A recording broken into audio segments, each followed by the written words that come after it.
Hindi, naunahan tayo. Pero baka na sila. Ito, ninakaw na ata ni Rickmar. Wala na. Ayok ka. Yung sasabi ko sa'yo, di ba? Ganda ng manok. Ganda ng manok. Ang sarap ng laman nito. Kaya iwan na namin ito. Ganda.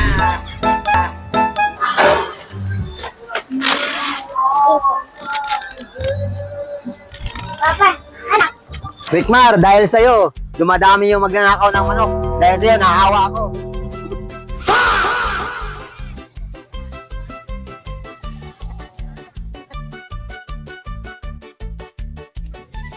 Kukunin ko to. Yan sa mga kinukuha mong manok. Ito, mahal to. Pag may benta to, hindi na ito pagkakay. Pag ibenta, mahal.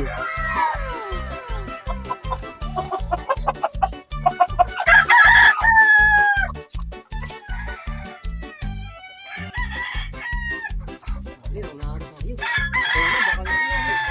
Ito, ninakaw na ata ni Rickmar eh. Wala na. Ayok ka. Ngayon naman, pupunta tayo doon sa Aurelia Grill, sa may kainan.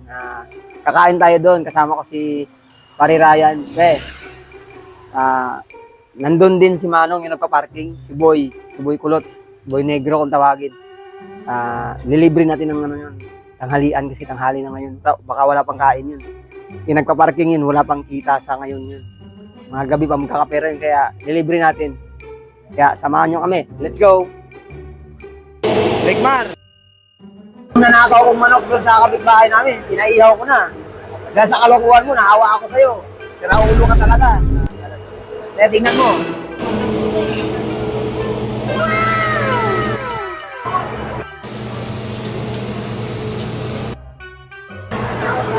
Yan, nakapila yung mga customer dito. Ilang customer, makakain man lang kami. Pero yun na, last sabi ko sa'yo. Kapag makakuha at nakanakaw ka ng manok, dapat naihaw mo na kaagad. Para wala ebidensya, di ba? Dahil sa'yo, Rickmar, nauso yung ihaw-ihaw ng mga manok. Ayan, tignan mo dito.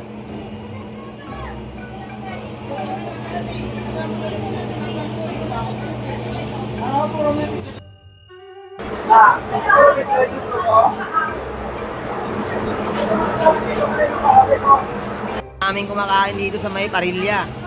Puro manok yung order nila. Dahil sa'yo, pinauso mo kasi. Nanakaw ng manok.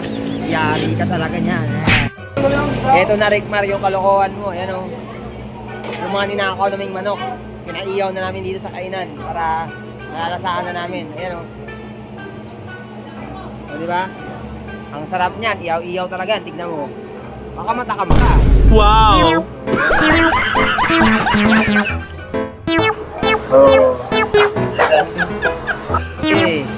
Hila mo yung ginakaw mo ng manok. Nauubos yung mga manok dito. Pinapaihaw na.